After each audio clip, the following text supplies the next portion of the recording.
বছর ঘুরে আবারও সামনে এসেছে জুলাইয়ের বর্ষপূর্তি। সেই উপলক্ষকে ঘিরে দেশের রাজনীতিতে শুরু হয়েছে নতুন করে উত্তাপ, প্রস্তুতি আর শক্তি প্রদর্শনের হিসাব নিকাশ। জুলাই মাসকে ঘিরে এরই মধ্যে স্পষ্ট বার্তা দিয়েছে জামায়াত নেতৃত্বাধীন 11 দলীয় ঐক্য।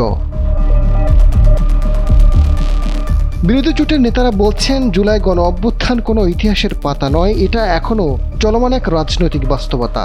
এ জুলাইকে ঘিরে আবারও রাজপথে ফেরার সময় হিসেবে দেখছেন তারা। যে আন্দোলন রাষ্ট্র সংস্কার, জবাবদিহি এবং নতুন রাজনৈতিক বন্দোবস্তের প্রতিশ্রুতি দিয়েছিল, তার অনেক কিছুই এখনো বাস্তবায়নের বাইরে রয়ে গেছে। এই প্রেক্ষাপটে জুলাই মাস জুড়ে দেশব্যাপী ধারাবাহিক কর্মসূচির প্রস্তুতি নিচ্ছে 11 দলীয় ঐক্য।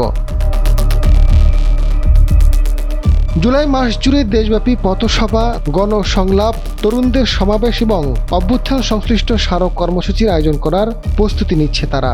জোটের নজর থাকবে জুলাই জাতীয় সনদ, বিচার ও সংস্কার প্রক্রিয়ার অগ্রগতি পর্যবেক্ষণের পাশাপাশি অভ্যুত্থানের চেতনা এবং দাবিগুলোকে জন আন্দোলনের কেন্দ্রীয় ইস্যু হিসেবে ধরে রাখা এবং সরকারের উপর চাপ সৃষ্টি করা।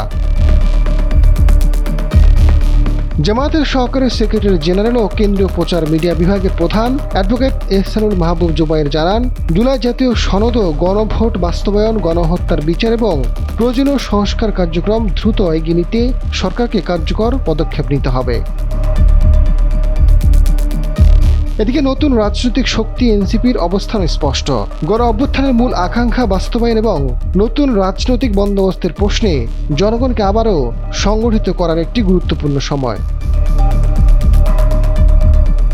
উত্তরাঞ্চলের মুখ্য সংগঠক সার্জিস আলম জানান, জুলাইকে কেন্দ্র করে তারা মাসব্যাপী কর্মসূচি হাতে নিয়েছেন। 5 আগস্ট পর্যন্ত তারা দলীয় জোটগতভাবে বিভিন্ন কর্মসূচি পালন করবেন।